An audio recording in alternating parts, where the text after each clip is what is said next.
So let's get through the review for the AFL Fantasy for round one. And I'll start with my team. We'll talk about my brothers in a second. I had an okay week. I'll give it an okay week. Wasn't a massive week. I'll give it that. I got 2,087 points. Now looking at it, I had some really good performances from Harry Sheasel and Max Holmes, Dawson and Rosie, Gawn and Koning, and then McRae and Bailey Smith. So look, all my premiums, bar Jason Orr Francis in every single position, did really well. I'll be really happy with that. My problem was a lot of my rookie sort of players and players around the mid-price. Harry Perryman, I don't know what the fuck happened to him, but 49 points. Like in his opening round, he scored over 100, and then he just pulls out nothing in the game when they dominated. Anyway, the unfortunate injury to Cleary gave Cleary a chance. I thought he was going to have a big game. He only scored 33 and then got that tragic injury late in the game. Luckily, he's okay, but I'm going to have to get rid of him this week. Will Ashcroft, really disappointing. I thought for sure that with the actual games, he didn't have a very good preseason game, so I was like, I don't care. He's going to be fine when the actual games come to the fore. But unfortunately, he only scored 66, so I was really disappointed by that. And then Finn O'Sullivan, look, it was his first game. Can't be too disappointed. He only got 51, but I mean, it's not the worst thing in the world. Hugo Garcia and Riley Sanders. Sanders only got 72. I thought he would have done a bit better, but it was his first game of the year. Hopefully, he can improve on that. And Hugo Garcia had, I think, the third amount of CBAs for midfielders for St Kilda. Just couldn't get going, unfortunately. It was a tough game for the Saints, though, so hopefully he will start to get into his season after a really good preseason, but we'll have to wait and see how that goes. The best player I want to talk about is Tom De Koning, 132. They got beaten, Carlton, against Richmond of all teams, but he was their standout. 132 was the top scorer for me this week. I picked a good captain though. Max Gawn got 127, so 254. Really increased my price, which I was really happy with, so I'll take that. Looking at the rookies though, I didn't really pick the greatest. Zach Reid was good. He got 63. Murphy Reid, if it wasn't for his 4 goals in 10 minutes, it wouldn't have been a good decision, but other than that, he did okay.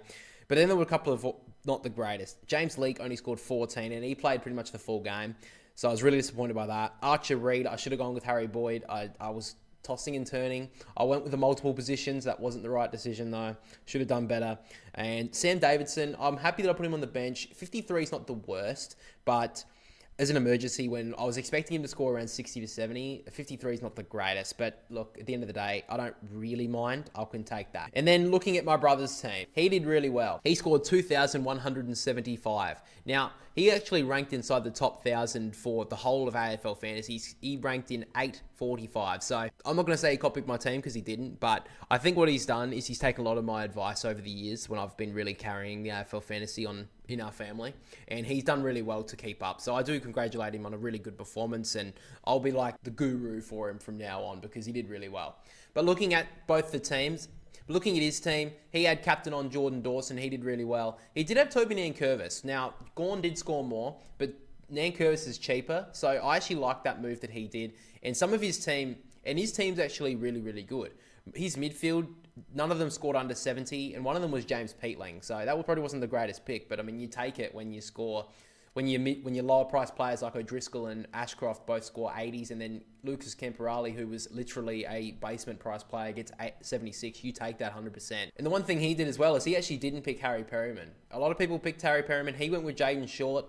It's a 30. It's not a massive difference. Short only got 85, but I mean the fact that he scored that well is very good. And then he did take the score of Zach Reid, so that's a good score as well when he had Rhett Bazzo out. So overall, with a score of 2,175, he's beaten me, and he's in a better position than I am right now in the AFL Fantasy League.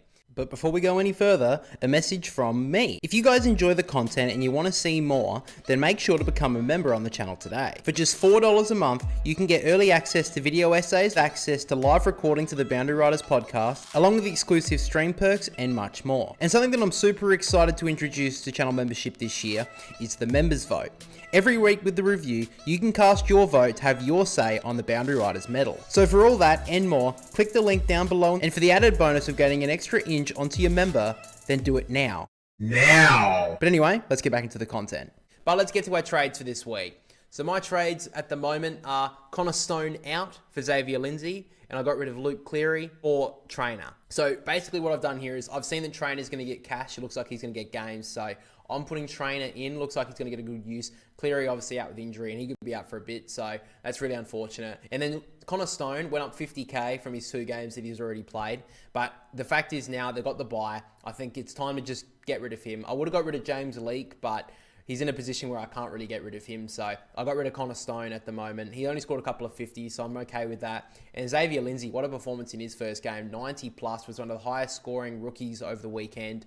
So 363, he's going to skyrocket in price, even if he scores like 50 next week. So I'm happy with that. And he looks like a player that Melbourne are going to build upon. So that's why I got Xavier Lindsay.